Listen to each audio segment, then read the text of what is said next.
Hey, this is Lewis from SoFly, and you're watching the video series on building complete web pages with Oxygen. In this video, I'm going to show you how to make the menu here responsive. So the first thing we're going to do is go to the media query dropdown. So just click the screen icon, and then you can choose your media query. You can go less than 992, less than 768, less than 480. And this way you can create different styles for different screen widths. So to start, for less than 992 pixels, we're going to center the logo image and then center the menu bar below that. So to center the logo, we'll just go to position, no float, and then add a margin of auto on either side to center the image. Then for the menu bar itself, we'll click a menu link, then click up to get to the div containing the menu bar, and we'll do the same thing, no float, and then what we want to do is make all these links, I guess we just want to center the links, so we'll just go text align center. Okay, and that looks pretty good from 992 down to 768. Now let's go to less than 768. And for the less than 768 media query, we're going to make these links stack vertically. So we'll click a link, and to make it full width, we'll just change it to display block. Now it's full width.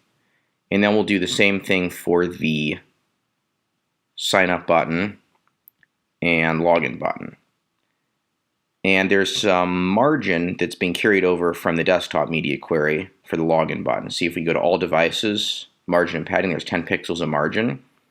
That's inherited down here on less than 768. We don't want it, so we're going to overwrite it. Just put in 0 here. Then we're going to do the same thing to get rid of the space on the sign up button. And then we'll put some margin below the sign up button, say 20 pixels of space. And then we'll go to the menu bar container again, and we'll just put some padding on the entire thing so the buttons aren't up against the edge of the screen. Okay, and that looks pretty good.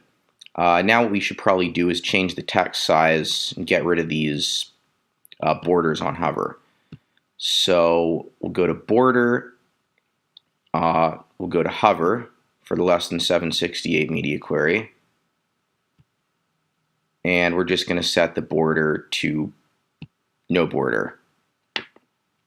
And because we have no border, we're going to have to add an extra 2 pixels of padding. Maybe what I could do is use a 2 pixel border.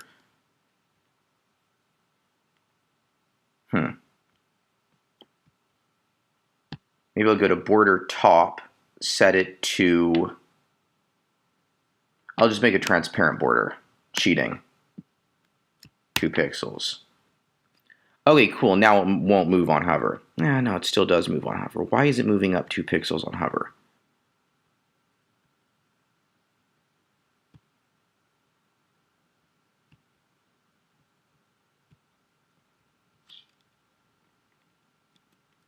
Oh, because I set it to none, solid. 2 pixels solid but transparent. So it's black, but then I've dragged the transparency slider down so it's fully transparent. Okay, that works. That's a cool little hack right there. So here's the original state, and then hovering over, no jump. Perfect. Okay, that looks good. Now let's add let's change the text size of these. So we'll just go to typography, and we'll change the font size of all these to, say, 18 pixels. And then for this button, we'll do the same thing. 18 pixels, 18 pixels. We should probably add some extra spacing on the button.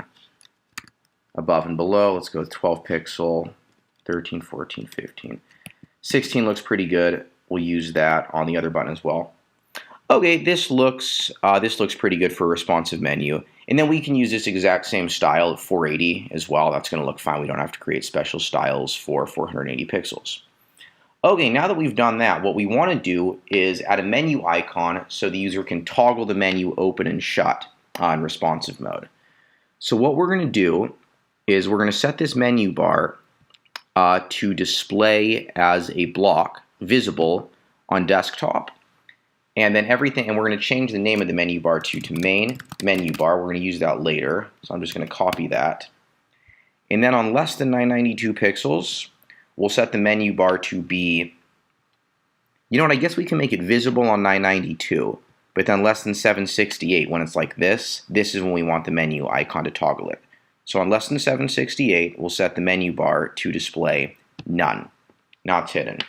Now what we're going to do is add an icon to the section that contains the logo and the menu bar. So we'll go to the section, add an icon. This is going to be our menu icon. So we'll go to linear icons. I like this menu icon. Let's make it a little bit gray, 40 pixels, and we'll set it to float to the right and set the margin on top to basically vertically center it here. And this isn't going to show up on the desktop. So for the desktop media query, we're just going to set it to display none. We only want it to show up on less than 768, so we'll go to less than 768, set it to display block. We have a float here too. I guess it's because this image isn't floating. You know what we'll do? We'll just position it. We'll give it absolute positioning.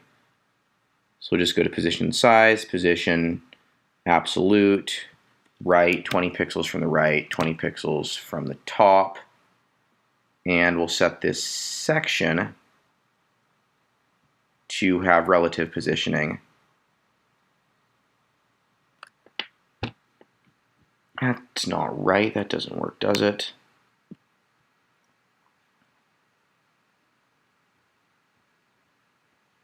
Oh, let's kill the margin and padding I put on the desktop.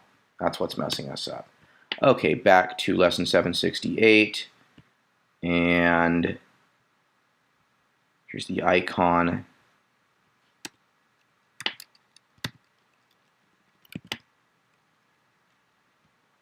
Okay, that's fine right there. 0 pixels from the top, 20 pixels from the right. Looks good. Okay, now what we want to do is make it so when this icon is clicked, the menu bar opens up. Because right now the menu bar is set to display none. We need to change it so the menu bar is set to display block when the icon is clicked. So to do that, we're going to add some JavaScript to the icon. So we're going to go to the icon, go to the CSS and JavaScript tab, JavaScript, and then we're going to just write some jQuery. So jQuery element ID. This is just going to automatically be replaced with the ID of the menu icon.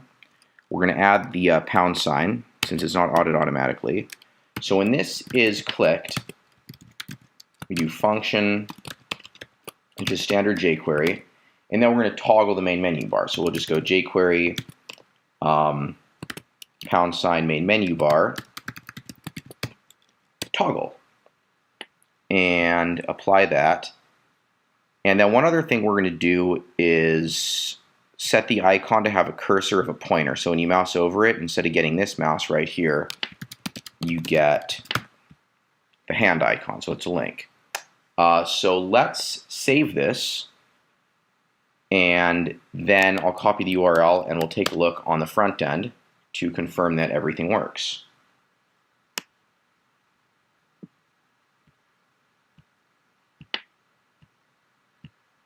There we go. That is how to create a responsive menu using Oxygen.